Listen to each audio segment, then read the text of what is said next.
Good afternoon, everyone, and welcome back to our weekly discussion. To all our senior high school constellation of stars, sa mga negosyante or nagplano para sa negosyo, who are now watching via FB Live at the Ped Tayo Tanggub and Astral Academy. Have a blessed day, everyone. I am Teacher Genevieve. And I am Teacher Sheila. We are your teacher facilitators for today. Okay, learners, we are here to guide you in your self-learning materials in the subject of entrepreneurship. Yes, and we hope that you are still productive in doing your weekly tasks as well as in generating your business plan. That's right, Ma'am She. Because every week's topics and activity will be pursued to the business planning that our learners will be able to make before the end of semester. Yes, ma'am. So, last week activity we had described the 7 P's of marketing mix. Yes. Mix rather. Yes, the 7 P's in business opportunity are product, the price, promotion, place, packaging, positioning, and people. Very good. Okay, ma'am. So, in considering the 7 P's of marketing mix, of course, you will find the best and effective Yes. marketing strategies to be used on the development of your business plan. All Ganun right, siya. learners, so today we will have to tackle another topic in entrepreneurship, and our competency that is describe the 4 M's of operation in relation to business opportunity. So this is important to learn because in developing of a business plan, we will have to just consider the importance of 4 M's of operation in business opportunities such as the method, the machine, manpower, and materials. For you will be able to identify the problems of the business and the future and in actual situation, especially in the production process and marketing. All right. So the most serious issues in the whole production system are the inputs into a transformation process. Yes. Ang iyahang quality determines the quality of the output. Yes, Na and siya. the K for production is to have procedures and processes that can be accomplished both. Once the procedures are set out to maximize efficiency, it is a time to train the production staff on their individual responsibilities centered on the 4 M's of production. Yes, ma'am. So the factors involved, of course, the input and the production process are usually referred to as the 4 M's of production, which are methods, Yes, manpower, machines, and materials. Kana siya. Yes, because as to the operations management is concerned, it states that every factors of production should be maximized or for maximum efficiency. So you could have to produce more product with a little cost. And it is this also states that the sales team and the production team should work hand in hand because the products and services that the sales team sold to a customer, the production teams would react to it by creating more products and delivering more services to the customers. So the more respond the demand of the market. So let's say if there is a shortage rather of product or there is an excess of supply, the production team will have to produce less of their products. That's right. Okay, so there are 3 important elements in the Yes. production system, my dear learners.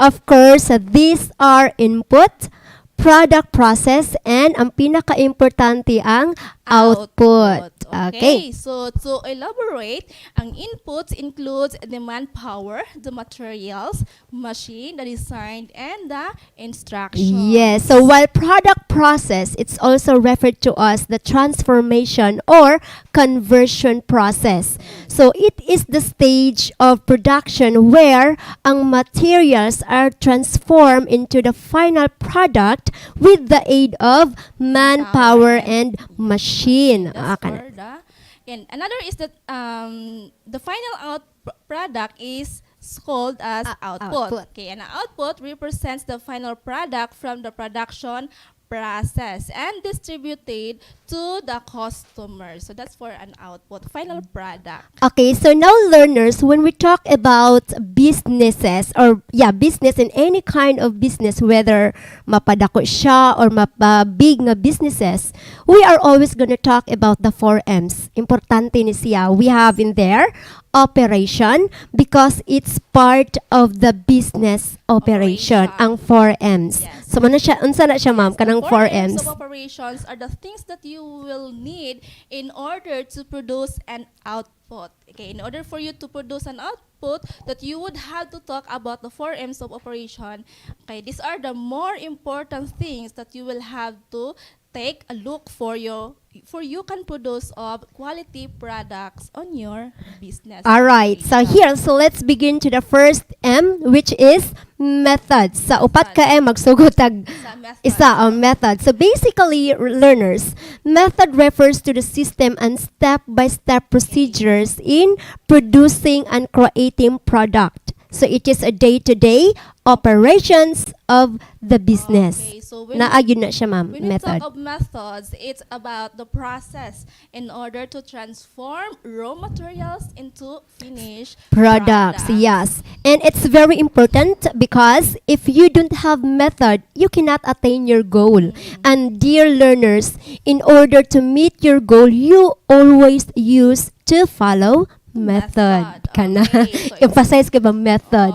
Okay. Kay example na kay business ang kanang sa eatery or restaurant ba kaha. Kay the method there is the process of cooking the food. Yes. Or certain meal. By using the cooking method, it is the process or guide in order for you to cook a certain meal. Or mga pagkaon. Okay, so next of course, is the manpower. So it talks about human labor force involved in manufacture of products. Yes. Dili, kung gagmay, bisan siguro mapagagmay nga negosyo, ma'am, no, naagyo na siya manpower. Kaya lisod po, unsay tawagan, yes, manpower. Lisod pag ikaw pa'y manager, ikaw pa'y mugama, ikaw pa'y yun, o diba, ikaw na tanan. O sige, sa'yo na lahat. Joke.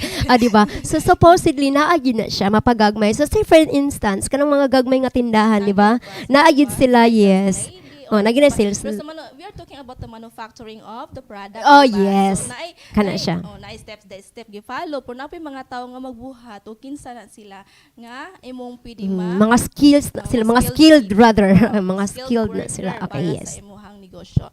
Okay, manpower is very important because without this, you would be able to produce your product, di ba? Di ka makabuhat sa product kung wala ang mga skilled worker. Whether there is a machine, but without manpower, it's not possible to produce a Product. So there is a worker who operates the machine for the production of your Product.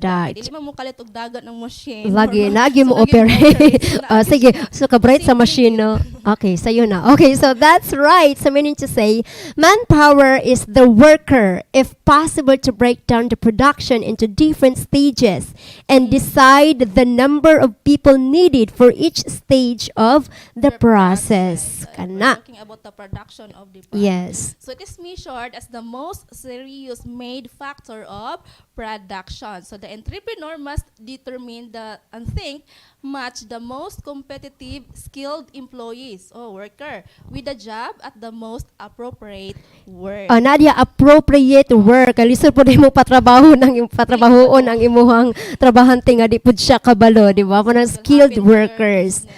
Yes, and of course, by considering educational qualification, status employment, number of workers required, skills and expertise required for the job are the sum of the manpower criteria that must be highly considered by the entrepreneur. Maugid na ang ilahang pangitaon, learners. Yeah, so when we talk of manpower, dependent on the business that you have. So you have to consider kung select gani ka og mga empleyado, so you have to consider your business. Unsa nga klase nga business imo, whether service business or unsa man imo merchandising business ba Kana. Okay, let's say in eatery business, dito sa mga pagkaon or mga karinderya kay Kahilig tagkaon. Okay. in our locality. So you consider of how many people do you need. So pila sila kabuok nga pwede maka-cater sa mga customers. And also prepare the gender of hiring the people or People. worker, di ba? So unsa sa babae baka o male baka or female baka ang imong gina-hire for that work. All right. So another M in business operation is machine. So it's all about manufacturing equipment used in the production of goods or delivering of services. So Machine. It's an ultimate goal of using machine are making our production easier and consistent and faster.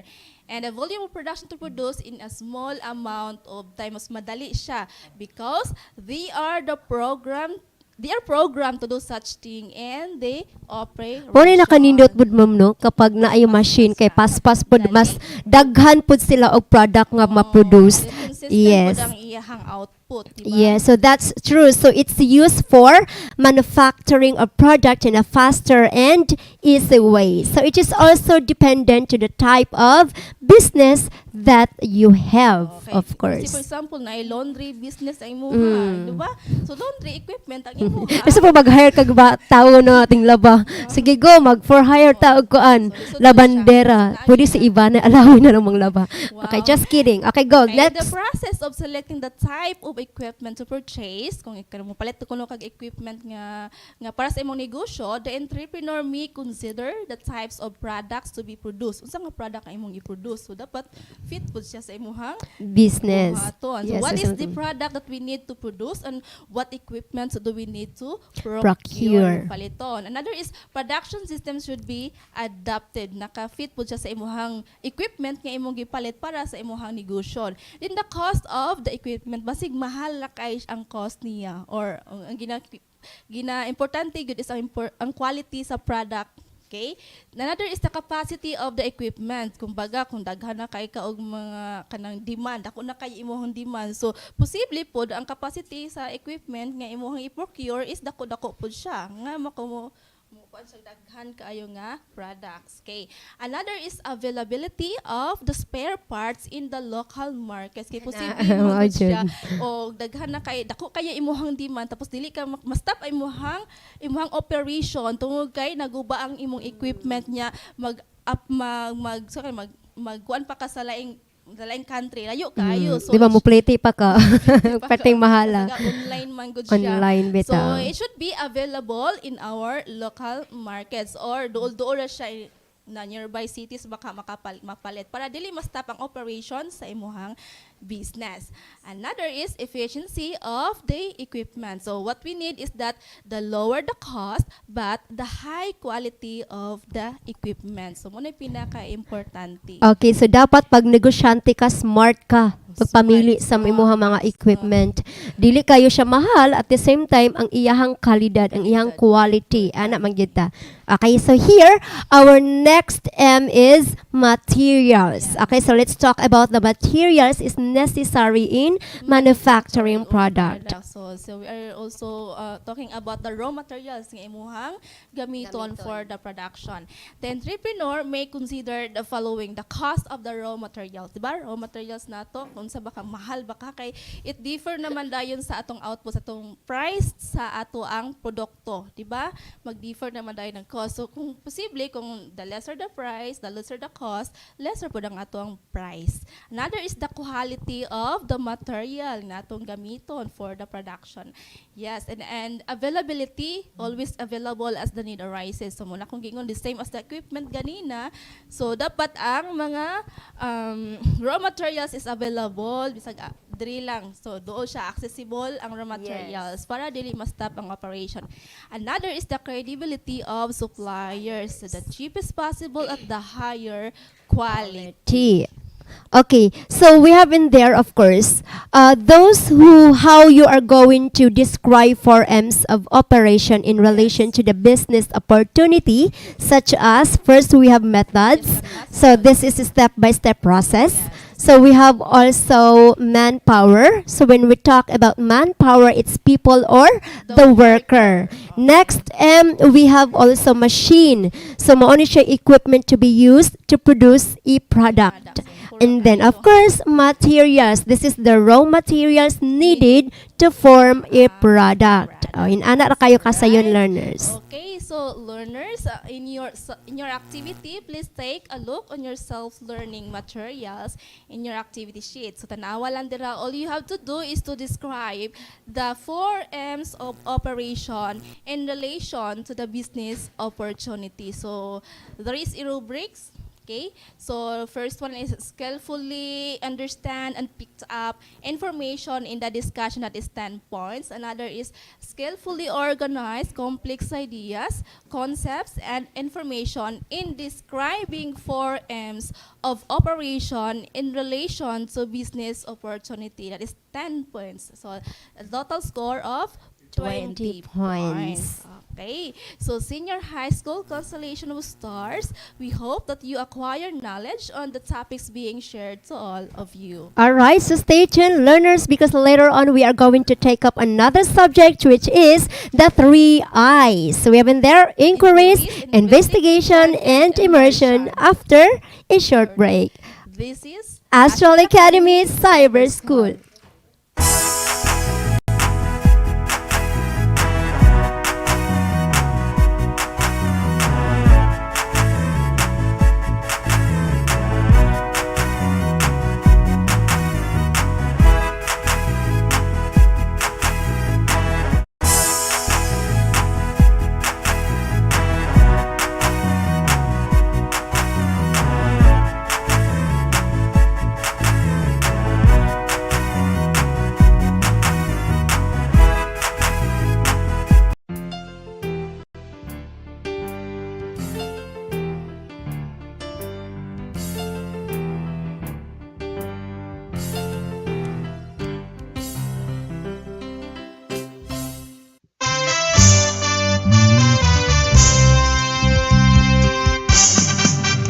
Dali na mag-science na kita, mag-observe o mag-discover ta, living things o non-living things, mga stars o mga planeta. Dali na mag-science na kita, mag-observe o mag-discover ta, living things o non-living things, mga stars o mga planeta, mga stars o mga planeta, mga stars o mga planeta.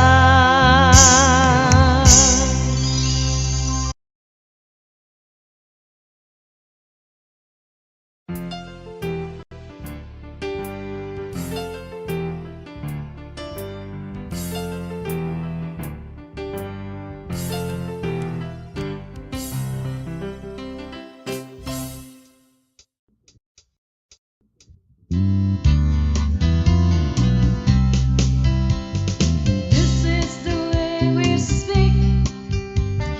This is the way we read. This is the way we write.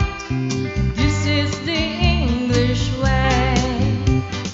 This is the way we speak. This is the way we read. This is the way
And we are back, still here in Astral Academy Cyber School.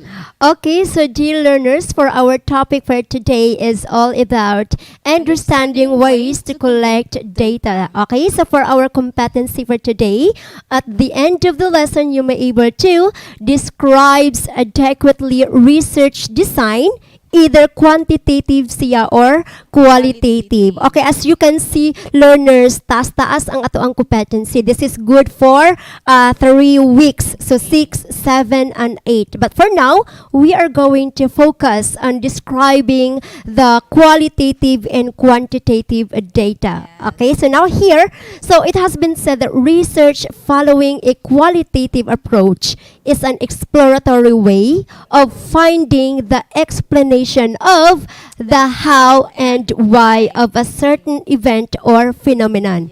So when we talk about qualitative data, is using mostly non-numerical data. So mao lang na atong timan-an learners. Kung mingon ka tig qualitative, ang iyaha is most non-numerical data like text, videos, people's written or spoken words. So we can gather data from simple interviews bakaha. We have transcripts, Blogs. documents, yes ma'am, blogs, observations, surveys, and focus group discussions using a specific structure or unstructured guides. And then it provides also insights and understanding of the problem at hand. So in other words, learners, sa pinakadali nga istorya, kung mo istorya galitag qualitative, it focuses in words, concepts, perceptions, or ideas. Importante na siya pod sa ato ang research. Okay, so for an instance, I will give you an example for qualitative.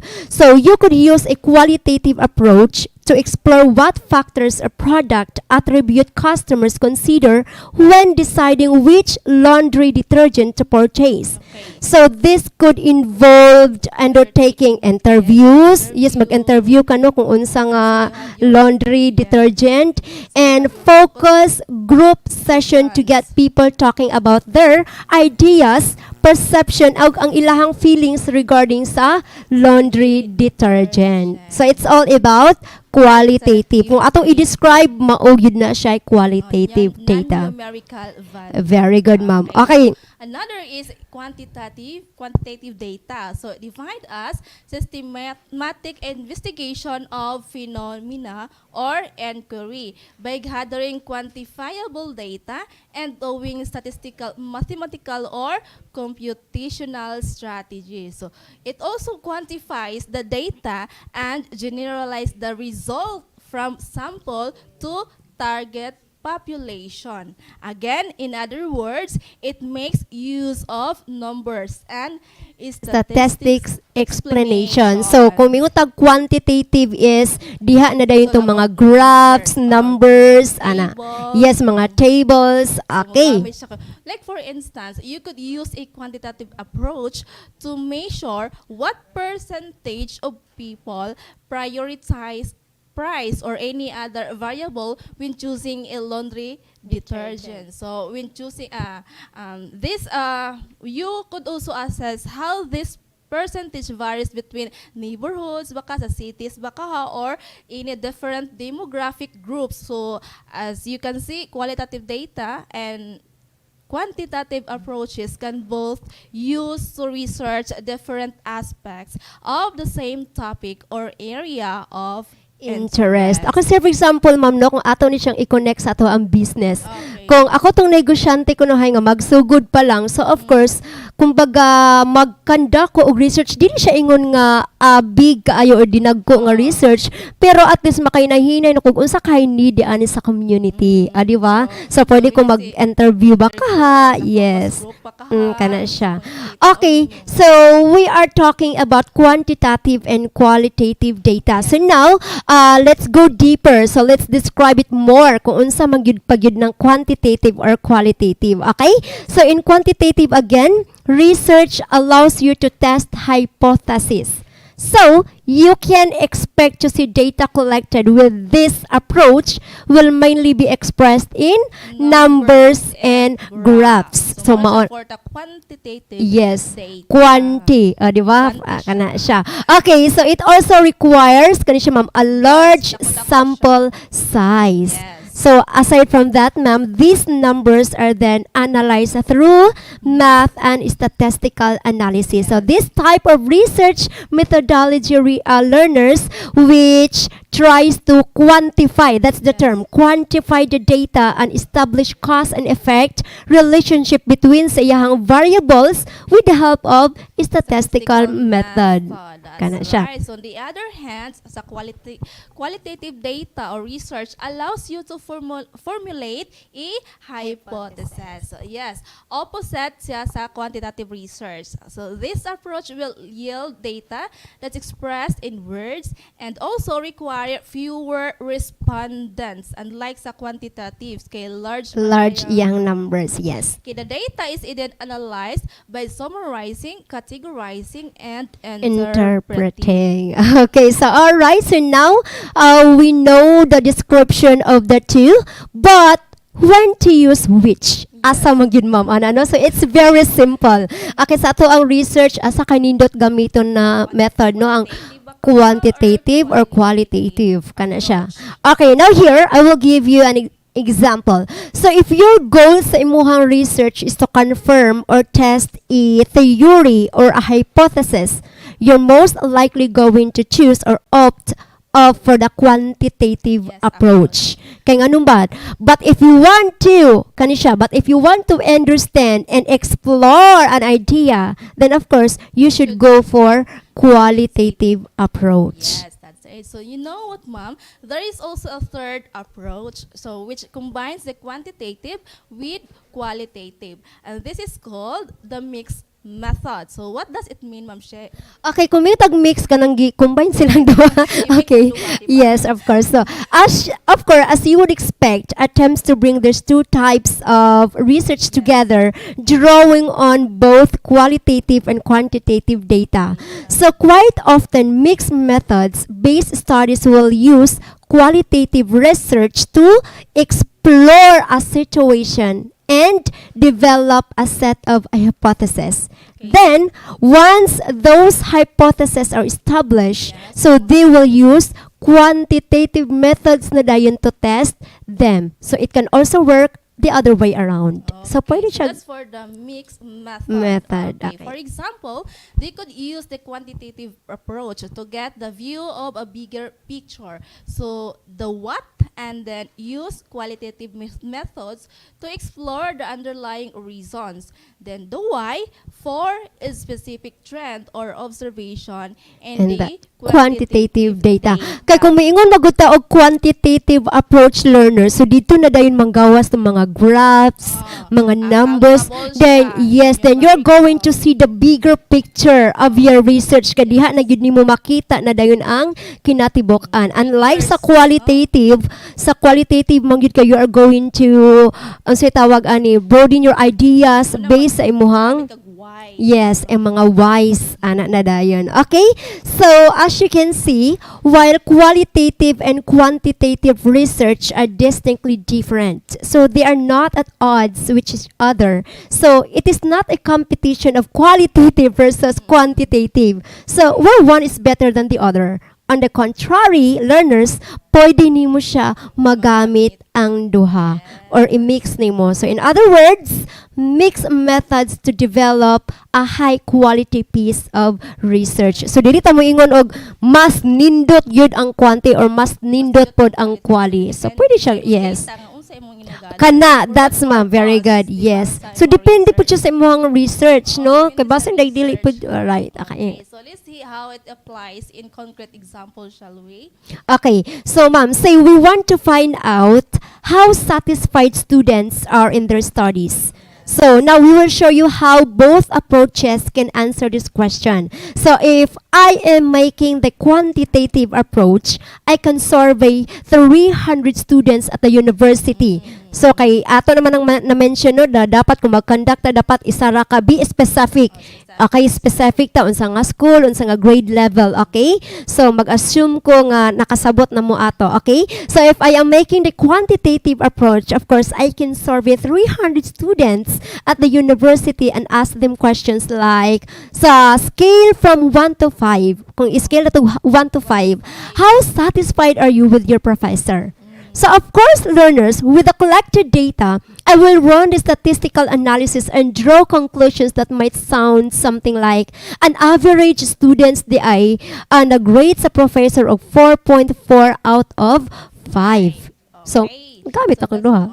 That's for qualitative. Yes. Yeah? But if you want to go for Qualitative approach, then I can conduct interviews with 15 students and ask them open questions such as how satisfied are you with your studies, or what can be done to improve the study program. Yeah, then I transcribe the interviews and try to find patterns or recurring themes. For example, something like students would like to have more one-on-one guidance from their professors. Okay, so next meeting, learners, we will talk about katong mga ways, no, mga unsay tawag ato kanang mga questionnaires, mga ana ato ana siyang i-discuss next meeting nato rather. Okay? So for the mixed method approach, of course, you first conduct interviews with the students. Through that, of course, you gain new insights and come up with a hypothesis. So for example, you learn through interviews that students prefer individual assignments over group projects. So then, you test whether this apply to a larger scale of students using survey research. So it is also possible to do it the other way around, as what I had told you, learners. You can start off with a survey to see the bigger picture, then use interviews to understand the reason behind it na dayon.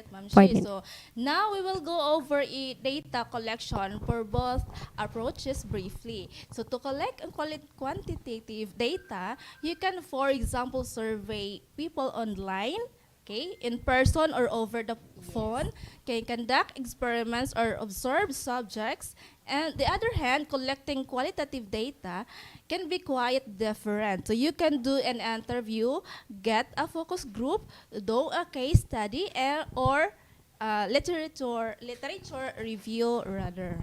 Okay, so that's all. Okay, so now we have here another example of qualitative research. So say for example, marketing, kanaghisgot man taog ko ang ganiha ma'am, product katano. Yes, marketing. So I will give you, or we will give you an example about marketing research. Okay, so for instance, marketing research conducted to collect data regarding consumers' taste, preferences, and choices by analyzing their buying behavior is what we call qualitative research. The data obtained in qualitative research can be a form of words, Photoshop pictures, text, and etc. So meaning to say, the qualitative research conducted to find out the motives and desires with the help of the interviews. Through interview, gid siya, ma'am. Okay, that's for the qualitative data, quantitative data, and the mixed method. Diba? Yes. Okay, so for our activity for today, you have to describe what method is being used in your research. So it is qualitative or quantitative approach. Okay, describe it, and the rubrics is given in your Printed SLM. Okay, so di ba, I know for sure learners, most especially grade 12 learners, nakasugod na gyud sa ato ang research. Okay? So, unsa na tang week karon ma'am? Week 6 na ta. So, naa na gyud mo gigama diha nga draft. All right? So, now for your activity, so you have to describe, kay katong ato ang gipang discuss ganiya, we are describing description of quantitative and qualitative data. Okay? So, pwede mo gamit atong qualitative, pwede po quantitative, or pwede po siya both are mix. Okay? So do not forget, the rubrics is given in your printed SLMs. If you have some questions or kuan baka mga clarifications, pwede kayo